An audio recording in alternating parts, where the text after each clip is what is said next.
Oh, yeah. And you do a little refill. When I moved to Chicago, I started like, I went to a place, the Green Mill, and you could sit in Al Capone's booth where you could see both entrances and the bartender. My friend ran a place to be like, oh, look behind the bar. Here's tunnels. There's tunnels where Al Capone used to go. And it's not so much that he just was ruthlessly killed people, but he was dumb. Hello, today we're going to talk about Alphonse Capone, a hot doggy lipped gangster. Al Capone went to Chicago. We got more guns and more guys, more money, and faster cars. So it's just like, I guess we'll just take over the city. It was like really that simple. Prohibition delivered this country to Al Capone, bound and gagged. Just the liquor was so lucrative, you know, and the money just kept piling up, and was like became like literally like a billionaire. Guy was like 90 IQ. Pretty weird.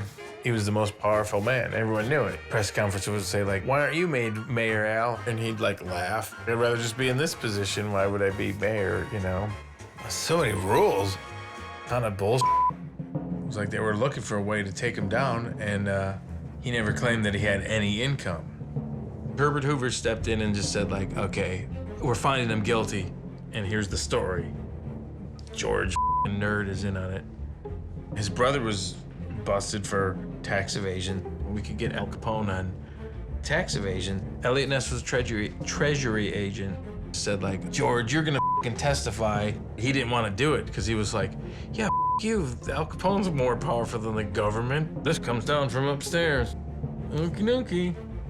It was like really that simple, you know? So, you know, you got this like hot doggy lip 90 IQ weirdo just like, how about we go to them and say, all right, let's say I made this much money over this period of time and I'll pay this kind of taxes, and I'll plea bargain, and had it negotiated where he was gonna do 2 years in prison. And then the judge said like, we're not gonna accept your plea, but we're gonna take part of your plea that said you earned this much money and bust you for taxes and sentence you to 11 years in prison. So I was like, whoa, what the I thought we had a deal here. They put him away. That's when they started giving him like, you know, a medical test and psych test and stuff. And that's, you know, because really they knew nothing about him. He's got a 95 IQ. He's not that smart. He's just a big, weird mook. Oh, you got a 90 IQ, but you sure knew who to kill, and that's pretty smart. Oh, and he started peeing pus when he was 18 years old. And he didn't say anything about it. Syphilis. Syphilis. He just ignored pus coming out of his I mean, right? Gah, pus is coming out of my What is it? Nothing. What are you gonna do? I'm gonna stop thinking about it. Good idea. Hey, Al, how about one penicillin shot? Nope. Let's ignore it. And, you know, he's afraid of needles, and syphilis rots his brain. Soon after, he becomes a f***ing babbling idiot. Do you know he wanted his nickname to be Snorky? I want to be called Snorky. We're gonna call you Scarface. No, I want to be called Snorky.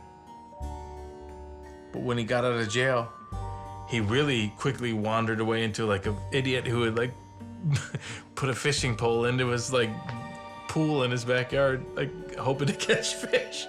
I imagine they just made comments like, hey, why is he fishing in his own pool?